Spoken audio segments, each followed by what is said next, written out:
तो आज के इस विश्लेषण में हम एक बेहद दिलचस्प और सच कहूं तो काफी जटिल विषय पर चर्चा करने वाले हैं।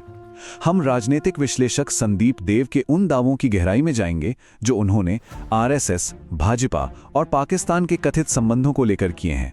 हमारा मकसद यहाँ किसी का पक्ष लेना बिल्कुल नहीं है, बल्कि स्रोत सामग्री ने जो दावे किए हैं उन्हें बिल्कुल निष्पक्ष तरीके से समझना है। चलिए देखते हैं कि इस सामग्री में किन 5 प्रमुख बातों पर जोर दिया गया है। शुरुआत होती है भटकाव की राजनीति से, फिर बात आती है होसबाले की अमेरिकी यात्रा की, अंतर्राष्ट्रीय लॉबिंग की, कुछ कथित ऐतिहासिक संबंधों की और आखिर में राजनीति में डर के सिद्धांत की।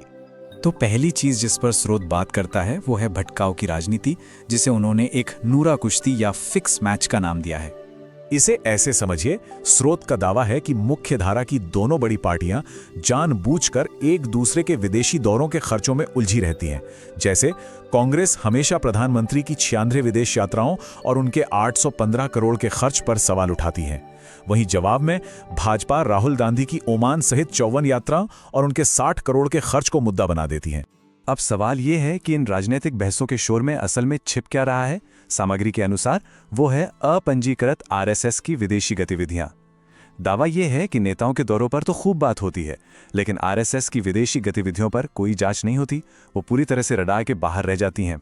यहीं से ये विश्लेषण अप्रैल की एक बहुत अहम घटना की तरफ मुड़ता है, आरएसएस के नंबर 2 नेता दत्तात्रेय होसबाले की अमेरिकी यात्रा। इस यात्रा की टाइमलाइन काफी दिलचस्प है। अप्रैल में होसबाले ने स्टैनफोर्ड विश्वविद्यालय और वॉशिंगटन डीसी में कई लेक्चर दिए। स्रोत का दावा है कि इसका मुख्य उद्देश्य पश्चिमी दुनिया में आरएसएस की छवि को पूरी तरह से बदलना और सुधारना था। इस दौरान उनका एक बयान विशेष रूप से ध्यान खींचता है, जहां कथित तौर पर कहा गया कि हिंदू कोई धर्म नहीं है, यह एक सभ्यतागत पहचान है। अब स्रोत का तर्क यह है कि विदेशों में जाकर हिंदू पहचान को धर्म से अलग करना भारत के अंदर की जा रही राजनीति के बिल्कुल उलट है। ये एक बहुत बड़ा विरोधाभास है। और यही विरोधाभास हमें इस सामग्री के सबसे जटिल और कह सकते हैं सबसे गंभीर आरोप की तरफ ले जाता है, अंतर्राष्ट्रीय लॉबिंग और पाकिस्तान का एंगल। देखिए, संदीप देव के दावों के अनुसार आरएसएस ने अमेरिकी सांसदों को प्रभावित करने के लिए स्क्वायर पैटर्न बोक्स नाम की एक बड़ी लॉबिंग फर्म को हायर किया। लेकिन कहानी में असली ट्विस्ट ये है कि आरोप के मुताबिक यही फर्म ठीक उसी समय पाकिस्तान के लिए भी लॉबिंग का काम कर रही थी। इस बात को और ठोस बनाने के लिए स्रोत ने एक खास आंकड़ा भी सामने रखा है। दावा किया गया है कि साल की सिर्फ पहली तिमाही में ही इस फर्म पर आरएसएस की ओर से लॉबिंग के लिए $3,03,000 खर्च किए गए। जरा सोचिए, ये कोई छोटी रकम नहीं है। और यहाँ एक और बड़ा विरोधाभास सामने आता है।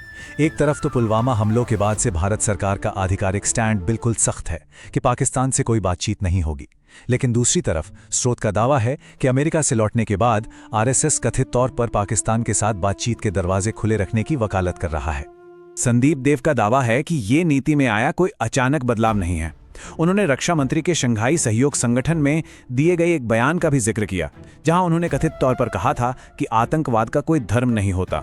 स्रोत इसे सीधे तौर पर अमेरिकी दबाव के आगे झुकने और पाकिस्तान के प्रति नरम रुख अपनाने के सबूत के रूप में पेश करता है। अब हम इस विश्लेषण के चौथे हिस्से में आते हैं, जो हालिया लॉबिंग से थोड़ा पीछे जाकर आरएसएस और आईएसआई के कथित संबंधों के एक बहुत ही विवादास्पद ऐतिहासिक डोजियर को खोलता है।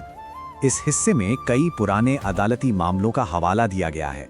दावा यह है कि इतिहास में कई बार पूर्व आरएसएस सदस्यों और चार्जशीट्स में यह आरोप लगाया गया है कि शीर्ष नेतृत्व को आईएसआई और सीआईए से फंडिंग मिली।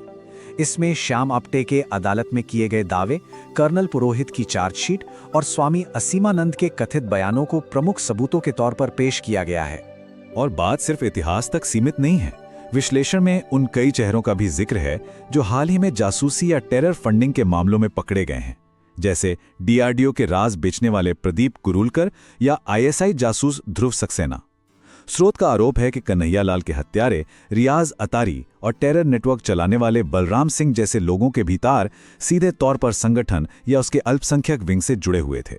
इन सभी दावों को एक साथ जोड़ने के लिए स्रोत सरकार के एक बेहद विवादास्पद फैसले की याद दिलाता है। वो था पठानकोट एयरबेस हमले की जांच के लिए आईएसआई के अधिकारियों को वहां जाने की इजाजत देना।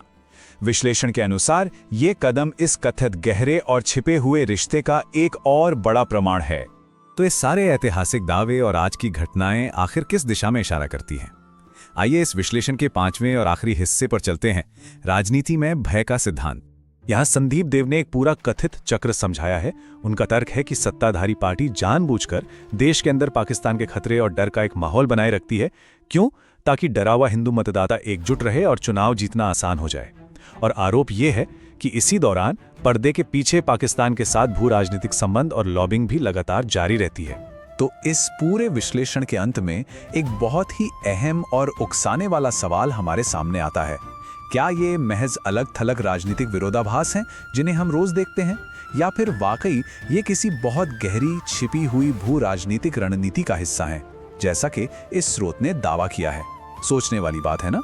अगर आपको यह वीडियो पसंद आया हो तो लाइक, शेयर, सब्सक्राइब और फॉलो करें।